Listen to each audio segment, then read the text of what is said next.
បានគ្រប់ជ្រាបសួរពុកម៉ែបងប្អូនទាំងអស់គ្នាថ្ងៃនេះខ្ញុំមកចែករំលែកបទពិសោធន៍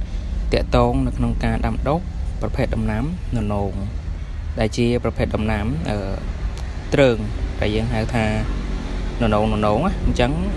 ប្រភេទននោឬក៏ពពុះននោងគឺវាផ្លែនៅលើទ្រើងដំណាំដែលយើងត្រូវប្រើទ្រើងអញ្ចឹងណាបងប្អូនហើយចំពោះទ្រើងគឺខ្ញុំបានរៀបចំរួចរាល់អស់ហើយប៉ុន្តែមុននឹងឲ្យននោងនេះឡើងទ្រើងគឺខ្ញុំធ្វើការពាត់មួយជុំសិនបានឲ្យតោងឡើងទៅលើទ្រើងអញ្ចឹងបងប្អូនអញ្ចឹងចំពោះការពាត់ឲ្យបានមួយជុំហ្នឹងមានន័យបែបម៉េចអញ្ចឹង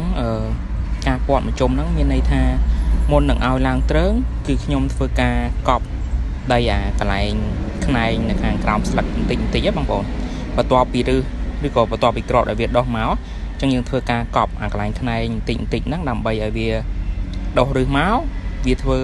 ការបឺតសារជាតិជីសារជាតិផ្សេងពីក្នុងដីបន្ថែម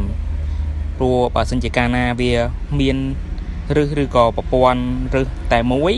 ពីខាងក្រោមក៏វាបឺតសារធាតុជីសារធាតុចិញ្ចឹមផ្សេងហ្នឹងក៏បានតិចដែរអញ្ចឹងចំពោះការធ្វើបែបនេះអញ្ចឹងគឺវាបានសារធាតុបន្ថែមជួយជំរុញយកទៅចិញ្ចឹមដើមហើយអាចធ្វើឲ្យដើមមានសភាពរឹងមាំកាន់ផ្លែកាន់ក្តាប់ផ្លែបានល្អហើយផ្លែច្រើនបងប្អូនគឺខ្ញុំតែងតែធ្វើបែបហ្នឹងចំពោះ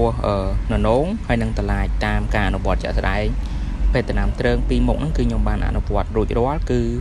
វាទទួលបានប្រសិទ្ធភាពពិតប្រាកដមែនគឺកាន់ក្តាប់កាន់ផ្លែល្អហើយផ្លែច្រើននិយាយរួមទៅផ្លែក៏ល្អដើមក៏ល្អហើយផ្លែកាន់តែច្រើនអញ្ចឹងបងប្អូនអញ្ចឹងក៏វាអាចជួយឲ្យយើងនឹងបានការប្រមូលផលទៅច្រើនតាមនឹងដែរព្រោះកាលណាវាមានប្រព័ន្ធឬច្រើនក៏វាអាចបើសារធាតុជីសារជាតិចិញ្ចឹមបន្ថែមពីក្នុងដីដែរអញ្ចឹងណាបងប្អូនចំណុចត្រង់នេះគ្រាន់តែជាផ្នែកមួយនៃការចែករំលែករបស់ខ្ញុំទេប៉ុន្តែ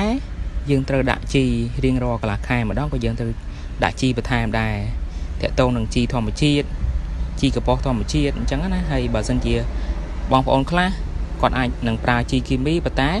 ការប្រើជីគីមីក៏ត្រូវប្រើឲ្យតាមសមស្របទៅតាមការណែនាំរបស់គេដែរយើងអាចប្រើលើសបានទេអញ្ចឹងការណាប្រើលើសគឺធ្វើឲ្យប៉ះពាល់ទៅដល់សុខភាព